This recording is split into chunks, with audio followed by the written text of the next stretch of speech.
അസ്സലാമു അലൈക്കും വറഹ്മത്തുള്ളാഹി വബറകാതുഹു. Welcome back to my channel my talks. കൂട്ടുകാരെ, ഇന്ന് നമ്മൾ ഈ വീഡിയോയിലൂടെ പറയാൻ പോകുന്നത് മൂന്നാമത്തെ ഖലീഫയായ ഉസ്മാൻ റളിയല്ലാഹു അൻഹുവിൻ്റെ ചരിത്രമാണ്. നമ്മുടെ ചാനൽ ആരെങ്കിലും സബ്സ്ക്രൈബ് ചെയ്യാതെയാണ് കാണുന്നതെങ്കിൽ ഒന്ന് സബ്സ്ക്രൈബ് ചെയ്ത് സപ്പോർട്ട് ചെയ്യണേ. അതുപോലെ തന്നെ അടുത്തുള്ള ബെല്ലൈക്കൺ പ്രസ് ചെയ്താൽ അതിലുള്ള ഓൾ എന്ന ഓപ്ഷൻ സെലക്ട് ചെയ്താൽ ഞാനിടുന്ന എല്ലാ വീഡിയോയിലൂടെയും നോട്ടിഫിക്കേഷൻ നിങ്ങൾക്ക് പെട്ടെന്ന് തന്നെ ലഭിക്കുന്നതാണ്. ആദ്യമായി ഇസ്ലാമിലേക്ക് വന്ന പ്രമുഖരിൽ ഒരാളായിരുന്നു ഉസ്മാൻ. അത് കാരണം കൃത്യവ്യനായ ഹകം ഇബ്നു അബിൽ ആസ് അദ്ദേഹത്തെ കയറുകൊണ്ടു പിടിച്ചു കെട്ടി മർദ്ദിച്ചു. പക്ഷേ എന്ത് ശിക്ഷ നൽകിയാലും ഇസ്ലാം കൈയൊഴിക്കില്ലെന്ന് കണ്ടപ്പോൾ ഹക്കം അദ്ദേഹത്തെ അഴിച്ചുവിട്ടു.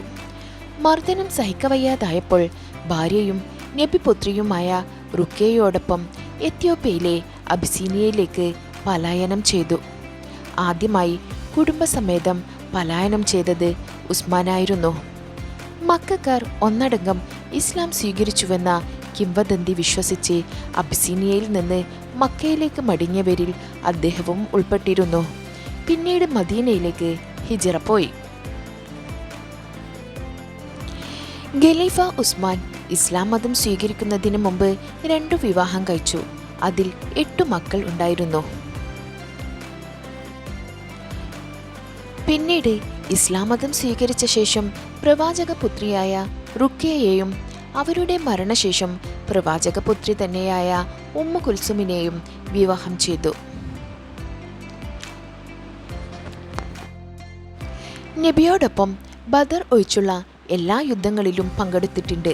ബദർ യുദ്ധവേളയിൽ ഭാര്യ റുക്കയുടെ രോഗം മൂലം അവരെ ശുശ്രൂഷിക്കാൻ പ്രവാചകൻ കൽപ്പിച്ചതു കാരണം അതിൽ പങ്കെടുത്തില്ല. തിരുനബിയുടെ ഏറ്റവും വിശ്വസ്തരായ സ്വഹാബികളിൽ ഒരാളായിരുന്നു ഉസ്മാൻ.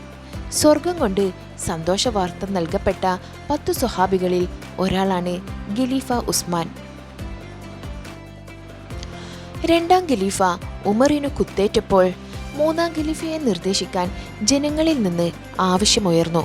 തൻ്റെ മരണശേഷം അടുത്ത ഖലീഫയെ തീരുമാനിക്കാൻ ഉസ്മാൻ ബിനു അഫ്ഫാൻ, അലിയു ബിനു അബി ത്വാലിബ്, അബ്ദുറഹ്മാൻ ഇബ്നു ഔഫ്, സഅദ് ബിനു അബി വഖാസ്, ത്വൽഹത്ത് ഇബ്നു ഉബൈദില്ല, സുബൈർ ബിനു അവ്വാം എന്നീ 6 സ്വഹാബിമാർ ഉൾപ്പെടുന്ന ഒരു ആലോചന സമിതിയെ ഖലീഫ ഉമർ തന്നെ ചുമതലപ്പെടുത്തിയിരുന്നു.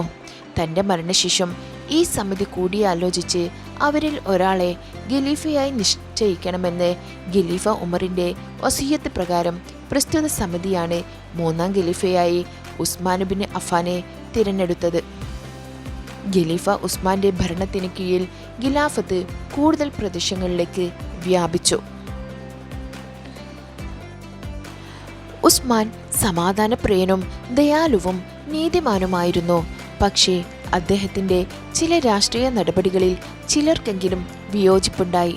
അതോടൊപ്പം ബാഹ്യത്തിൽ മുസ്ലിമായ അബ്ദുല്ലാഹി ബിനു സഹബ് എന്ന ജൂതൻ മുസ്ലിങ്ങളെ തമ്മിൽ അടുപ്പിക്കാൻ പല തെറ്റിദ്ധാരണകളും പ്രചരിപ്പിച്ചു കൊണ്ടിരുന്നു.